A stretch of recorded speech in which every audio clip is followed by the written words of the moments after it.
Hiya naman kayo sa inyong kapwa Pilipino. Binastos pa nila ako.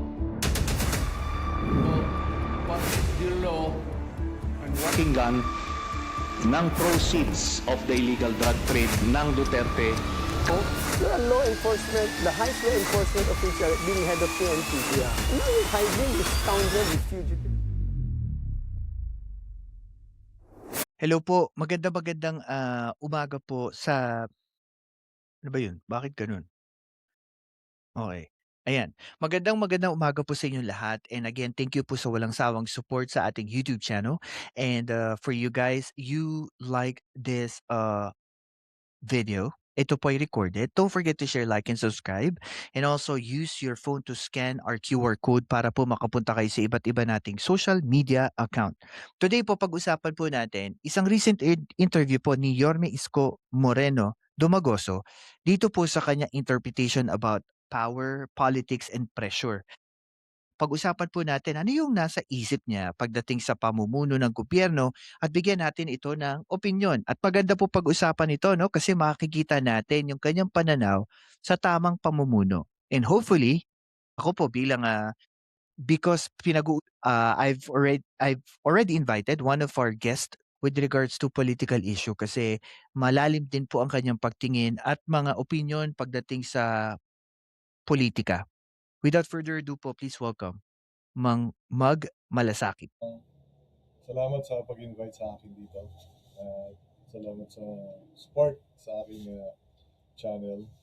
Ayan, and also sa mga nakikinig po, sa ating mga listeners, if you have any questions during this recording video, pwede po kayo maglagay ng comments and we will try to read and also try to answer your comments dito sa ating video.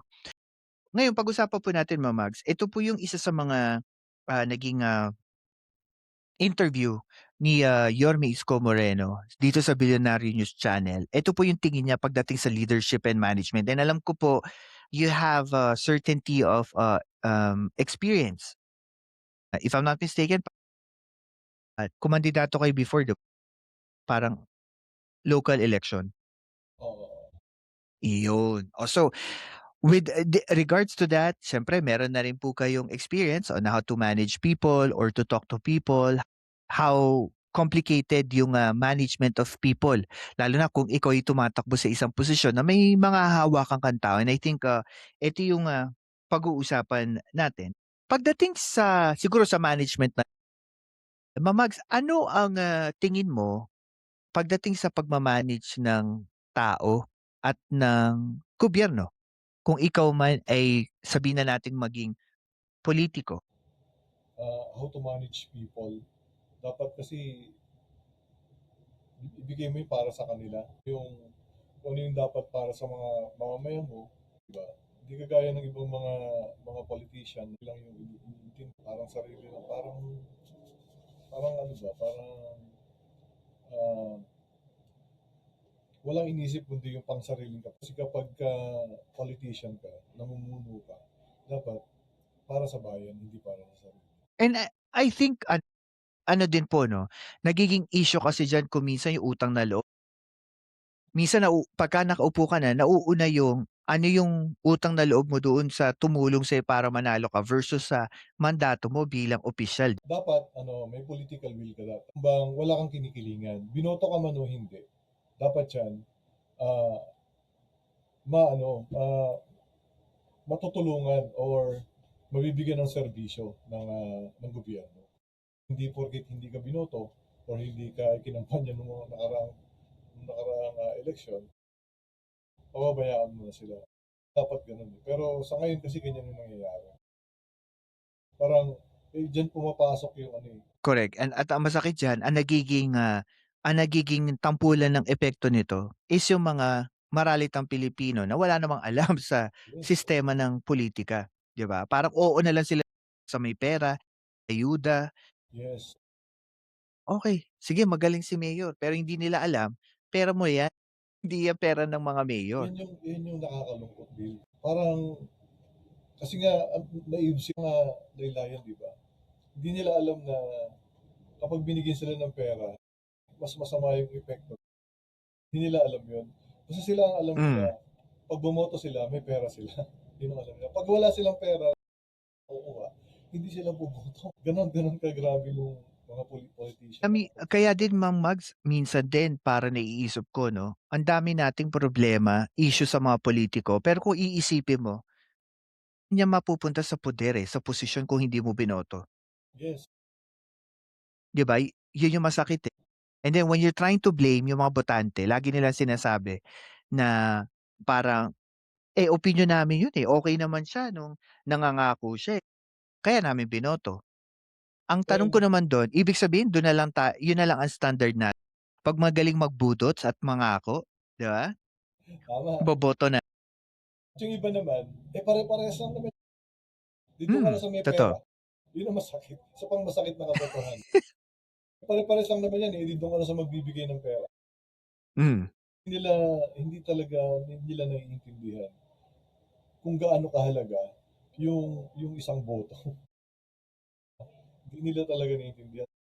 Ang ano diyan, dapat i-educate natin talaga yung taong bayan. Hindi lang sa social tama, media, dapat may physical ano. tama. Ma'am Mags, ano po ang opinyon ninyo about naman sa krisis na kinakaharap natin ngayon sa ano, sa giyera sa gitnang silangan, pamamalakad sa isang gobyerno? Tingin niyo po ba na dapat ang gobyerno natin ay, gumastos o magtipid sa panahon ng krisis? Ang hirap balansehin yan. Naisip ko yan. Kasi alam mo, sa ekonomiya, gumagastos tayo para mag-circulate yung currency Pera. natin. Pero pagdating ng crisis, kailangan nating magtipid. Di ba? Pero para sa akin, kailangan nating magtipid. Particularly dun sa oil, gas mo. Pero Totoo, hindi bawal ang bisikleta. pero alam mo Mang Mag, yung mga kritiko ni Pangulo ngayon, sinasabi nila that the government has a way to subsidize para hindi tumaas ang presyo ng krudo sa bansa natin. But the other people na sinasabi na ito ay magiging maling step dahil nga ang ginagamit ng gobyerno to subsidize, if ever magsusubsidize ang is the taxpayers' money. They think na hindi siya beneficial. Oo, band-aid solution yan Kahit pa paano makakatulong sa mga kababayan natin na talagang nasa laylayan. Narinig ko nga kay napanood ko si Attorney Bueno. Nung mga unang panahon nga kasi, meron talagang nakalaan na subsidize para sa mga sa ganyan, pag may ganyang crisis. Kaso ang nangyayari, bumabagsak yung gobyerno, bumabagsak ang ekonomiya dahil nga nauubos yung pondo. Pero ano yan malaking tulong pa rin gaya nung yung pagtanggal ng tax.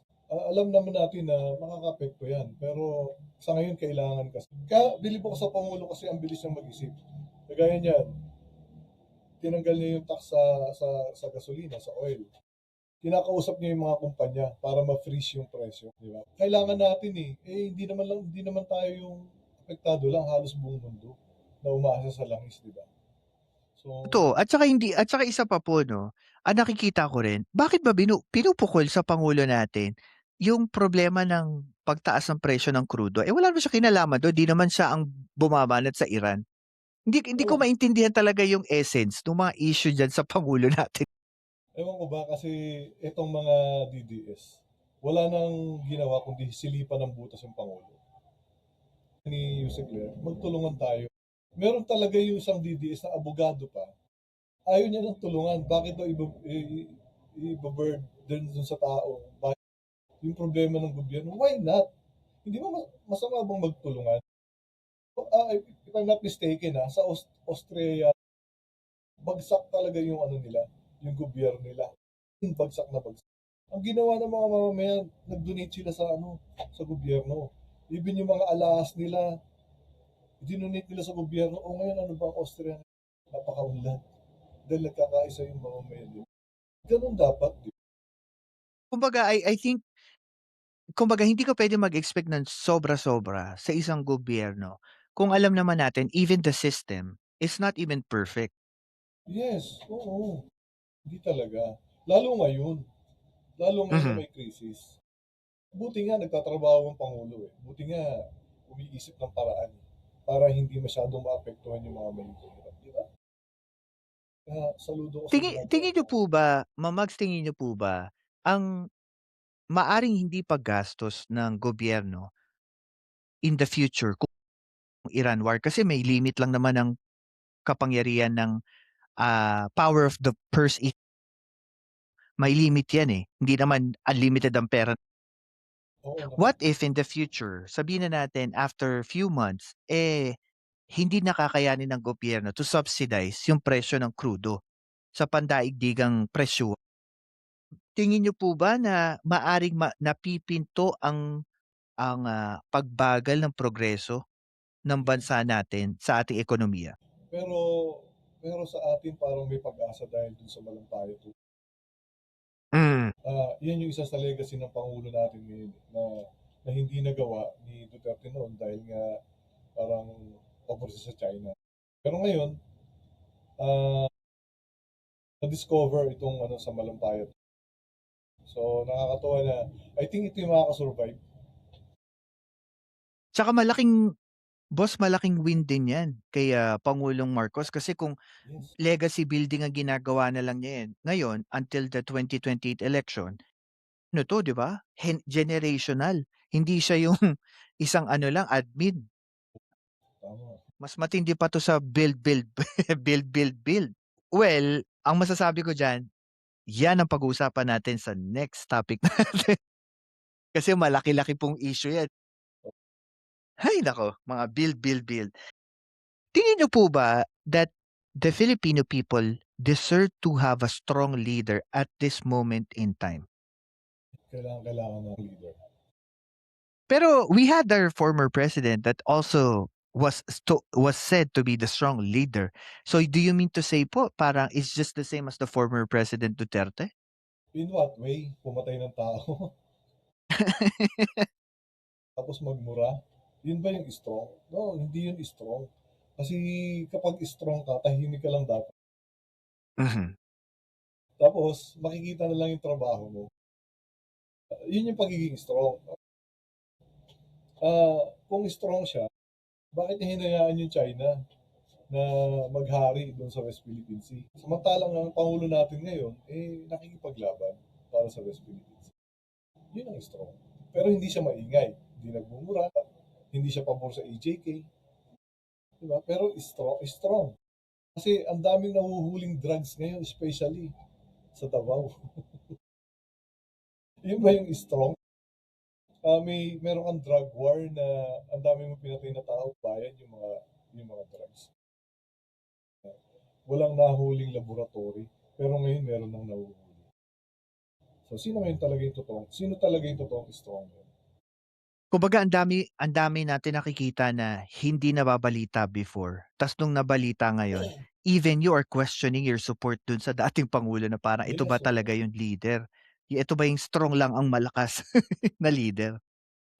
alam mo, Diyan nabudol din. mapapatanong ka. I think ang problema natin is also yung culture natin ng populist na culture natin. Kung sino maingay, sino yung trending, sino yung makulit, sino yung patawa, nadadala natin 'no, pati sa eleksyon. Which is Yung I think problema yung yan yung popularity. nakita. Oo, at saka yan yung nakita kasi I remember, they were saying that after Pinoy administration, they were looking for something that has strong personality. Strong personality sa Mm. Pero weak din pala.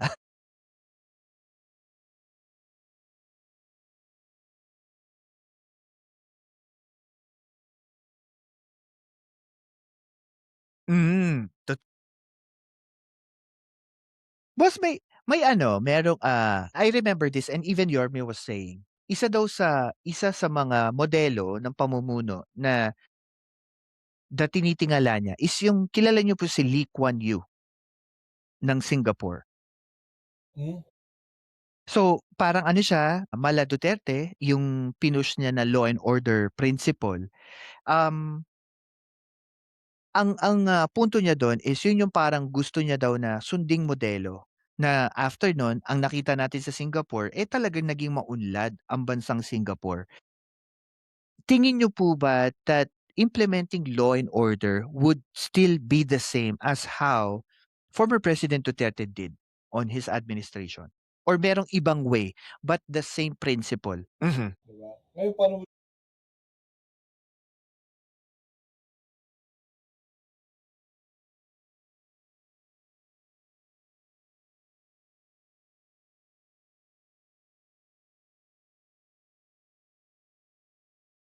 Yes, at mahirap na bansa daw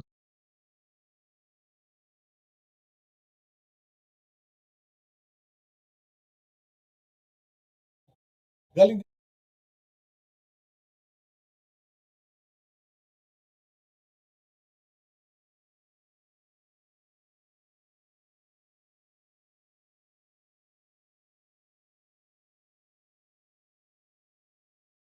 talaga matindi.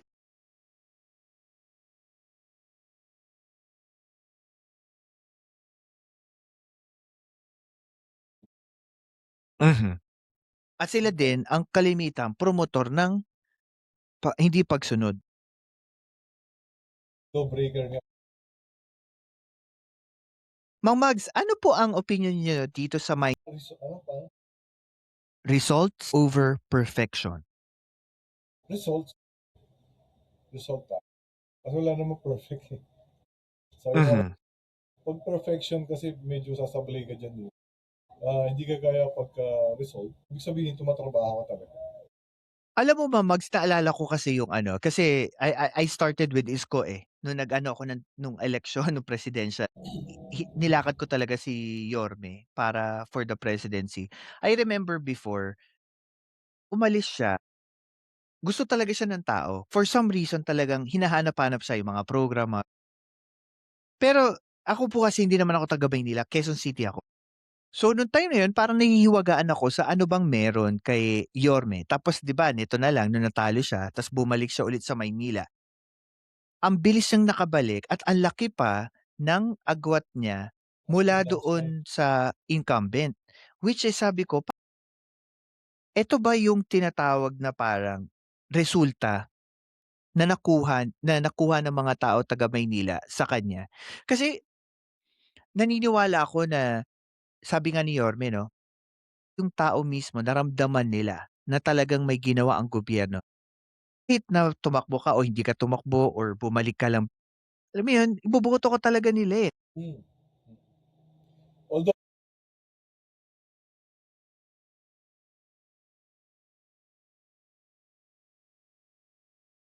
Yung pagbenta.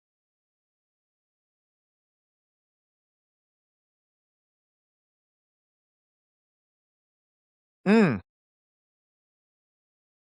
mhm.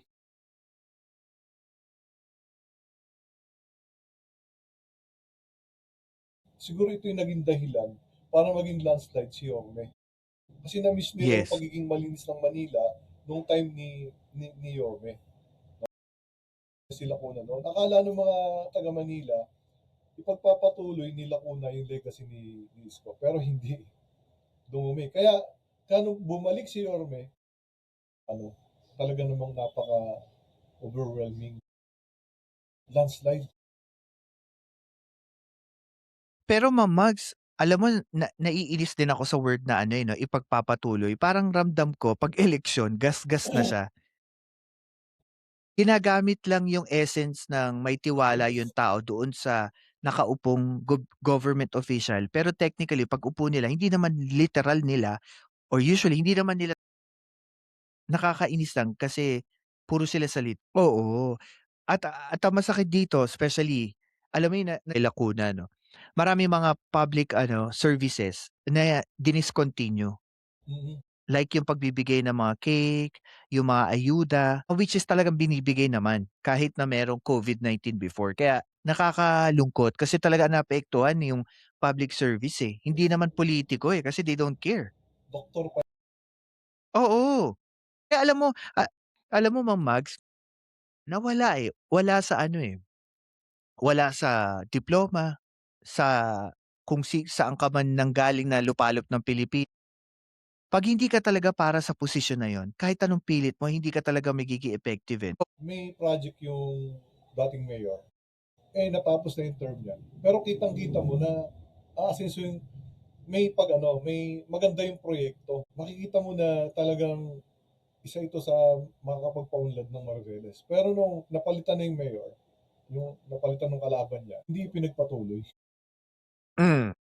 Kaya ang hirap umunlad kapag ang mindset ng politiko magkaroon lang ng sarili ng legasya. Pwede naman siyang gumawa ng legasya.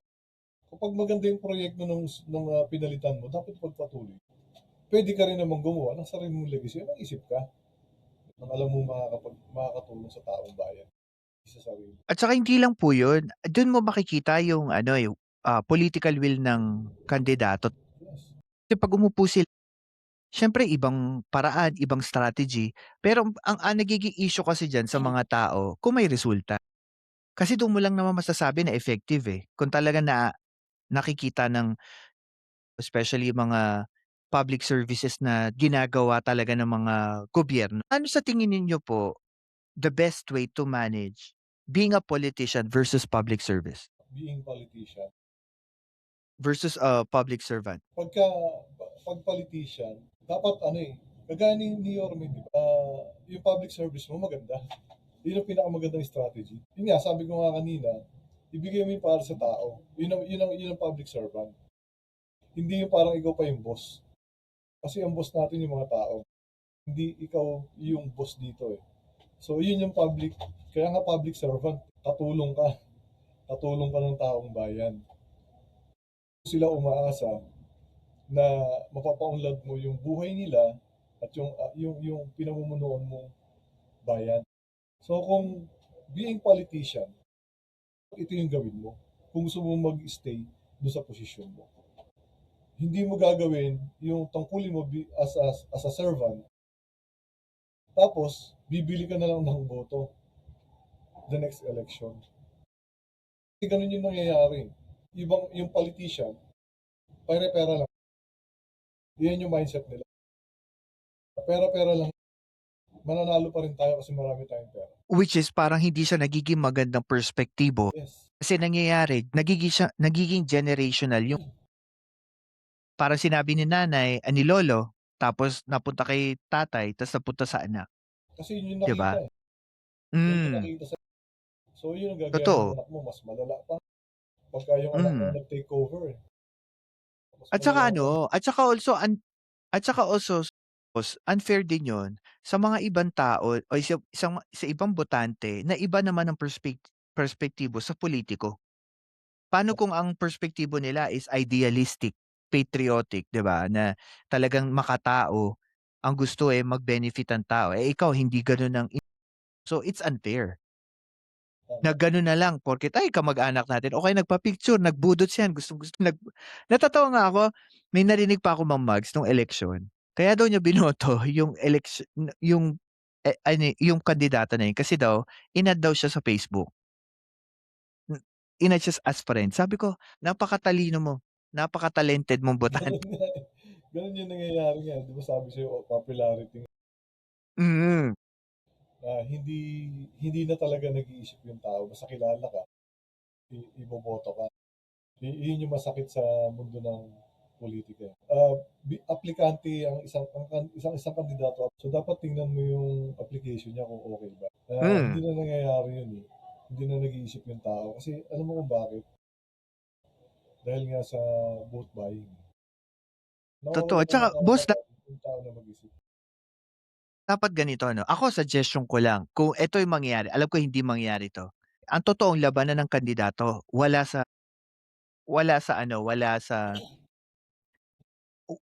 sa advertisement. Ang gusto ko, yung mga kandidato every week magde-debate. Yes, mas maganda yan. Tao magde-decide kung may 36 weeks bago mag-eleksyon, 36 na topic ang pagde-debate every week. Ubusan ng debate, ubusan ng topic hanggang sa eleksyon at bahala ang tao, walang kakausap, walang kampanya, ang kampanya nandun lang sa debate. Oo, wala yung nagbabahay-bahay. Yun ang gusto ko. Less gastos pa. Oo, tas Kasi ang pag nakakatuwa pa ang diyan laki ng gastos dyan. Danas ko kasi yung kaibigan ko tumatakbo nun, kasama ako lagi. Ang laki ng gas. Yung pakain pa lang, ang laki na. So, kung debate lang, hindi mo kailangan mag-house to house, less gastos, at mas maganda yun kasi nakikita ng tao kung ano talaga yung Adhikain mo. yes, adhikain mo.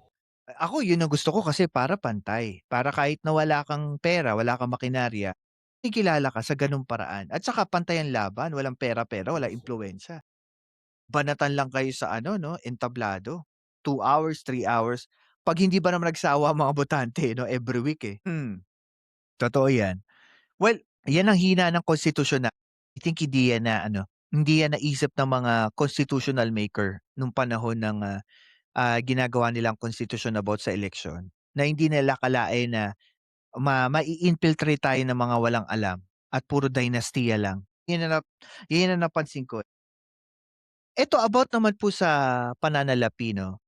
Sapat ba sa panahon natin ang gobyerno ay umaasa sa financial aid? I think hindi. Financial aid because dahil sa Oo, dahil sa krisis ng Iran, siyempre maaring umutang pa tayo ng additional money for us to subsidize. If and if na, di ba parang paano na? yun nga eh. Ang- Other ang- than maliban nila kung itatas na naman. Pero alam niyo ang masakit kasi diyan eh, kumbaga sa economics 101. Mahirap kasing sabihin ang salitang pagbawi eh. Kasi may timeline kapag sinabi mong babawi ka, may timeline din ang pagbabayad. Knowing na before pa tayo mangutang, may utang na tayo beforehand. So yung interest ng utang na yun, plus mangungutang ka na naman, Mario Joseph, ay papatong-patong. Baka lumalabas na mas malaki pa yung utang natin kaysa sa talagang kinikita natin at patay tayo doon. Alam mo, ang ano ko dyan, minsan ang tingin ko lang, kuro-kuro lang naman, i-boost natin yung national, natin, production. Pagkain, kuryente, malampaya, yung natin, industry. Kung nagawa ng China yung made in China policy, itong Pilipinas meron din. Palakasin natin yung production. Mas kesa mag-produce, kesa low cost quality, low cost, ewan ko po kasi depende yan sa structure natin at saka ng government. It's all boils down sa political will ng nakaupo. Kasi usually, BPO, di ba nung panahon ni Pinoy, talagang rumagasa, talagang nakilalang Pilipinas na hub ng BPO sa buong mundo. Lahat Pilipino ang nasa customer service. I think, kung nagawa natin yun sa BPO, kaya natin gawin yun sa iba pang industriya. Ang hindi ko lang alam is, kung sino man ang susunod na uupo, o yung ito si Pangulong Marcos, papaano nila isusustain? Kasi nandun na tayo nakuha na natin yun, yung BPO industry. Ang tanong dyan, paano masusustain at paano tayo magdadagdag? Kasi yun naman lagi economic output tayo pwede mag-input, utang tayo ng utang, inject tayo ng pera sa ekonomiya, tapos hindi naman nakakasabay yung madlang people, Kaya nga, may mahihirapan umikot ang currency. And I think, eto na rin, sa mga nakikinig po sa atin, this is recorded video, mga questions po kayo kay Mang Mags, lagyan nyo lang po sa comment section and we will try to answer your question. Again, if you like this video, don't forget to share, like, and subscribe. Scan nyo po yung ating QR code para po makafollow kayo sa iba nating social media accounts. Sa last part, Mang Mags, ng ating kwentuhan, dahil napahaba na naman ang ating simpleng topic, iba talaga pagka ikaw ang kang kwentuhan. Yan. Kaya dapat dalas-dalas po, Mang Mags. dapat diba? Oo. At saka hindi yan alam ng tao. Bago ka mag-live, marami pang steps ang kailangan mong gawin bago ka mag-live. Totoo yan, I understand. Yes. Mamags, kung alam lang ng tao kung gaano katagal ko ito ni-research, para lang, wag na ho natin pag-usapan. Ay, nako. Okay, Mamags, dahil ang prinsipyo ni Yorme, mula noon hanggang ngayon, ay yung bilis kilos principle sa management ng gobyerno ng lokal ng Maynila. Po ba, sa tingin niyo po ba, in a national perspective, kailangan na rin natin ng ganong principle ng pamamahala? Bilis kilos. And I guess, isa din siguro na ipupunto ko, hindi ako nakikita na ginagawa ng Pangulo. Pero kuminsan kasi, I think isa ako sa masyado kong nalango, kumbaga Masyado ako nalango doon sa personality ni Duterte na parang mapagmura. Nung dumating kay Marcos, parang asan si Marcos? Alam mo yun? Pero technically, si Duterte. Pero si Marcos iba kasi. Kaya parang minsan naisip ko, may ginagawa pa si Marcos? Nasaan? Pero alam mo, meron. Pero yung personality wala kasi. Yun yung parang na sabihin na natin na naiiwan dito kay Pangulong Marcos. Pero at the end of the day, iba-iba naman po tayo na opinion dyan. And I think this is the end of our podcast. Again, maraming salamat sa walang sawa mong support sa channel natin at pagbibigay ng iyong reaction at pagbibigay ng iyong kuro-kuro dito sa ating topic. I think sa akin, ang takeaway dito sa pinag-uusapan natin, una-una, ang pamumuno po ng isang tao sa isang gobyerno ay hindi po perpekto. Kung hindi nakabase po ito sa tapang ng leader sa kanyang. Opo, and second, sa akin, it's also a bad thing kapag ka nagsimulang pumasok ang gobyerno sa issue ng krudo. Kasi po mangyari, merong mga service na maaari pong mabawasan o mawala. Kasi uunahin muna ilagay yung pondo doon kaysa ilagay yung pondo dito. 'Di ba po? So magkakaroon ng compensation. So yun yung parang natatakot ako. Isa pa, marami pong mga tao sinasabi nila that the most important thing in this world is time. Totoo po yun. Kahit sa pamumuno. Nakita nyo po nung pinag-uusapan natin kanina. Sabi nga ni Mamags kanina, difference ng politiko at public service is about pera. Kung makikita mo, ang pera kasi pwedeng bawiin. Pero pag public servant ka, ang importante yung kasi hindi mo na mababawi yan na hindi mo na nagamit yung tamang desisyon mo pagiging leader. Kaya ang tanong lang dyan, sapat ba sa ngayon at napipinto ba na gawin ng isang namumuno yung bilis kilos principle? Lalo na sa ganitong krisis sa ating bansa. So, sa mga listeners po, if you're watching this on replay, answer that question. Put your comments on this na comment section below at try po nating basahin yan. And guys, sa inyo po nakikinig sa mga listeners, maraming salamat po, no? And hopefully to see you again sa susunod nating podcast. Mamags, maraming salamat po and I'll talk to you. I'll talk to you about sa link po natin for life. And sa lahat po, again, maraming salamat and God bless and God first po. Thank you.